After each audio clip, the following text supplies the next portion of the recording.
Baik, Assalamualaikum warahmatullahi wabarakatuh. Bertemu lagi dengan saya Muhammad Arif di channel Arifologi. Kali ini saya akan mengulas tentang buku-buku pengantar filsafat yang recommended untuk dipakai oleh pemula. Ada beberapa buku, di sini ada 3 buku yang saya bawa.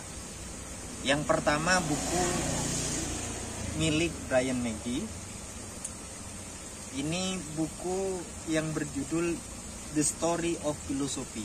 Tapi tenang, walaupun ini judulnya berbahasa Inggris, ini sudah berbahasa Indonesia.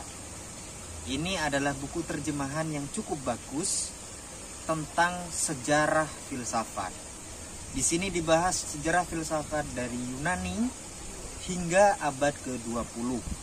Dan jangan khawatir bagi Anda pemula, buku ini sangat recommended. Kenapa? Coba lihat. Nah, ini buku filsafat, tapi disajikan secara menarik.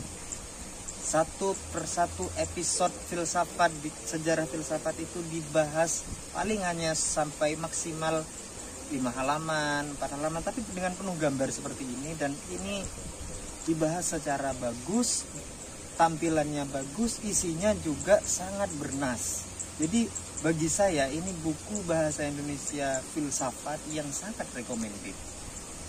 Ini buku pertama yang bagi saya penting untuk dimiliki oleh orang pemula yang ingin belajar filsafat.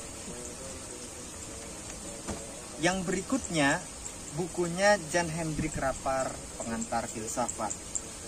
Di dalam buku ini dibahas tentang apa itu filsafat, cabang-cabangnya filsafat, dan metode-metodenya filsafat. Bukunya cukup tipis, sekitar 123 halaman.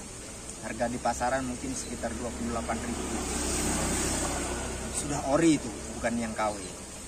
Dan ini buku yang bagus untuk dimiliki bagi kalangan pembelajar pemula filsafat. Dia mengantarkan kita kepada kajian filsafat.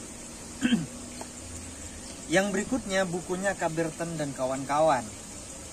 Buku pengantar filsafat. Buku ini cukup tebal, berisi sekitar 427 halaman. Sebagai pengantar, ini buku cukup komprehensif mengantarkan kepada kajian-kajian filsafat. Dia bahasnya cukup tematik. Diawali dengan kajian filsafat dan humaniora, terus apa itu filsafat, sejarah filsafat, sistematika filsafat, dan seterusnya dibahas hingga kajian filsafat kontemporer dibahas di sini.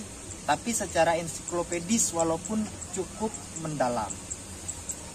Seperti itu. Sebagai buku pengantar filsafat ini cukup tebal dan mungkin pengantar lanjutan dibanding 2 buku pengantar yang lainnya ini. Yang berikutnya, kenapa kemudian saya merekomendasikan 3 buku ini semuanya dari penerbit Canisius?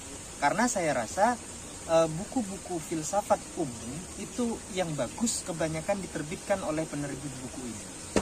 Tidak hanya buku pengantar ini, tapi juga banyak buku kajian-kajian filsafat yang cukup spesifik pembahasannya itu juga diterbitkan oleh buku-buku penerbit Canisius. Barangkali itu yang bisa saya sampaikan. Barangkali Anda mempunyai rekomendasi buku yang lain, silahkan. Tapi rekomendasi dari saya 3 buku ini minimal untuk Anda mengantarkan dirinya kepada kajian filsafat. Itu dari saya. Assalamualaikum warahmatullahi wabarakatuh.